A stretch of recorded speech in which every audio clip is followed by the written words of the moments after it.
What's up, guys, and welcome back to another episode of Coach Sean's Kitchen. Today, I'm going to show you how I made a high-protein, low-carb, absolutely delicious holiday Yule log. I had so much fun researching this recipe and trying to come up with a way to make a traditional holiday dessert a little healthier this year. So I'm going to show you everything from how to make the cake and the filling and the ganache, and even give you guys a few tips and tricks along the way to help your Yule log come out a little better than mine. You're not going to want to miss it. This is Coach Sean's Kitchen.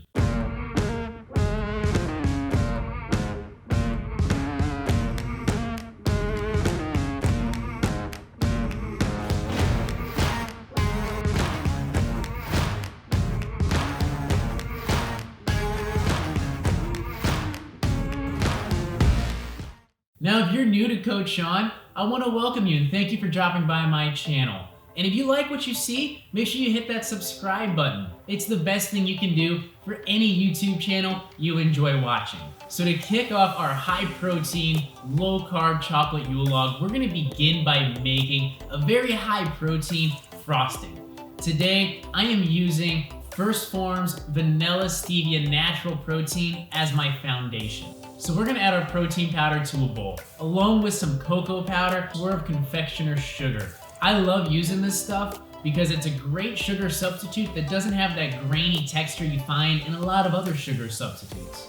And the last thing we're gonna add to our frosting is a can of evaporated milk. And this was my biggest mistake of making this Yule log. I added way too much evaporated milk. This forced me to add some more protein powder in order to thicken up my frosting. By the end of this, I had way too much protein powder frosting that I tried to force inside my cake, and this left me with a few problems at the end, and I'll talk about those more in a little bit. But anyways, once our frosting has reached a good consistency, I'm gonna put it in the fridge to firm up for a few hours. Now, the first thing I'm going to do is I'm going to assemble my dry tea, ensure they're well incorporated before I begin beating my eggs and continuing on with the cake. So into a bowl, I'm going to add some nice cocoa powder along with some more protein powder. Then I'm going to add a few more ingredients, some baking powder, xanthan gum, and some salt. Once this is all in a bowl, I'm going to whisk it together, and then I'm going to finish it with a little bit of monk fruit sweetener.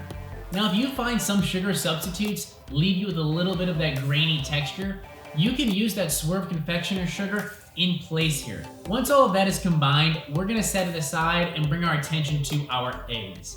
Here, I've got 5 large eggs that I'm going to carefully separate. The way I like to do this is by first cracking the egg and separating the egg white into a separate bowl. Once that's done, I can put the yolk aside and I can inspect the egg white here.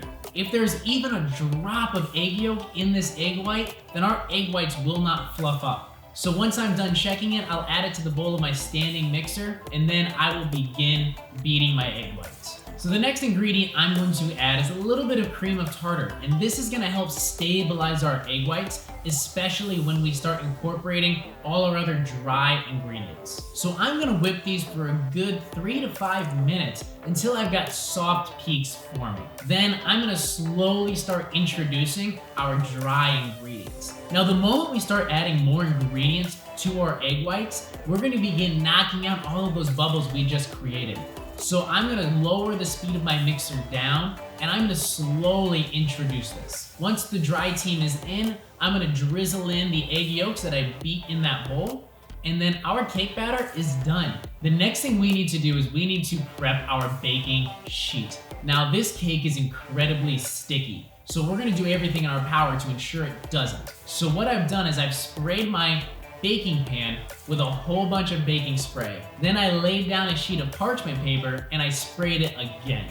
This should help us get our cake out of the pan once it's finished cooking. Now I'm gonna go ahead and pour my batter into my sheet pan, and I'm gonna try to keep it confined to that parchment paper. And I'm gonna push it out to the edges, and if you can keep it in a rectangle, that is best. The last thing I'm gonna do is lightly tap our sheet pan against the table. And this is gonna help to deflate and pop those really large bubbles in the cake so that it doesn't collapse once we finish cooking it. Then I'm gonna put our cake into a 400-degree oven for only 8 to 10 minutes. While our cake is cooking, we're gonna begin by prepping our tea towel so that we can roll our sponge cake. So onto my counter, I have a nice clean towel that I'm going to liberally dust with more of that Swerve Confectioner sugar.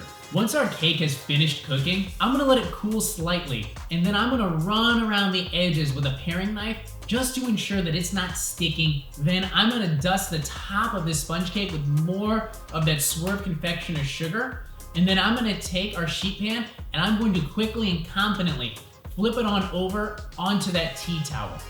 Then I can remove the pan and slowly peel back the parchment paper. The last thing we're gonna do is dust it with a little bit more confectioner sugar, and then we're gonna use this towel to help roll our cake into its log. By letting it cool this way, it's gonna have the memory of this shape so that when we unroll it and fill it, it's not going to crack. Now here's where my second big mistake came in. I got a little too carried away doing other things in the kitchen, and I let this log cool a little bit too long. So when I went to unroll it, you can see that my log started cracking. But this is okay. Eventually we're gonna cover this in a chocolate ganache, so these imperfections will go away. And at the end of the day, it's still gonna taste like cake. So once I've got my log unrolled, I'm gonna begin by taking that frosting and spreading it along the inside. Now, as I talked about earlier, I made way too much protein frosting here, and I got a little too excited. Heck, what's a little bit more protein in your cake? Who's not gonna keep adding it? Anyways, you can see when I start to roll this, that the extra frosting created a lot of pressure points inside the log, which caused it to rupture towards the ends. Now, is this a deal breaker? No. Like I said, we're gonna cover this in a chocolate ganache, and it just makes the tree look more rustic, like it's got some years under its belt. Once it's rolled up, I'm gonna wrap it in a layer of saran wrap, and then I'm gonna put it in the fridge for a good 2 hours to cool completely. Now, the last thing we're gonna do is we're gonna create a chocolate ganache. And the way I like to do this is I'm gonna start with a bag of Lily's dark chocolate chips. Now, if you've never had Lily's chocolate before, I highly recommend you give them a try. So what I'm gonna do is I'm gonna add these chocolate chips to a bowl. And then I'm gonna heat up some heavy cream in the microwave, and then I'm gonna pour it over the top of my chocolate chips. And I'm just gonna let it sit here for about a minute, allowing that cream to start melting that chocolate. Then I'm gonna take a spoon and I'm gonna start stirring it. At first, it's gonna look abysmal, but keep going, and eventually it will start to smooth out and you'll be left with a beautiful chocolate ganache. Now, let's take our Yule log out of the fridge and see how it looks. So I'm gonna go ahead and unwrap it, and I'm gonna put it on the tray I want to serve it on. And then I'm gonna inspect both ends. And I'm gonna find the ugly one, and I'm gonna cut it off on a bias. Then I'm gonna take that limb that I just cut off, and I'm gonna put it on the side to help create a more realistic appearance. Then I'm gonna take that chocolate ganache we just made, and I'm gonna start drizzling it right over the top. And this doesn't need to be pretty, because after all, we want this to look realistic. So if it looks a little barky, good, you're doing a great job. Then the last thing I'm gonna do is I'm gonna sprinkle some more of that Swerve Confectioner sugar right over the top to simulate a little bit of snowfall, and then our holiday Yule log is done. So how did this chocolate Yule log turn out? It tasted phenomenal. Now, I've made the high carb, full sugar version of this recipe, and in some regards, I do like this version better. This is an incredibly decadent chocolate Yule log that's high in protein, but doesn't make you feel like you just ate cups and cups of sugar. In regards to the macros, I'm pretty impressed that each slice of this cake gives you 24 grams of protein. Not a lot of cake can say that. So if you're looking for a great keto holiday dessert, something with a little less sugar to help protect your blood sugar, or just a little change to a normally decadent holiday dessert, this chocolate Yule log is for you. So I hope you enjoyed this special holiday edition of Coach Sean's Kitchen. And just remember, you can make anything homemade and healthy.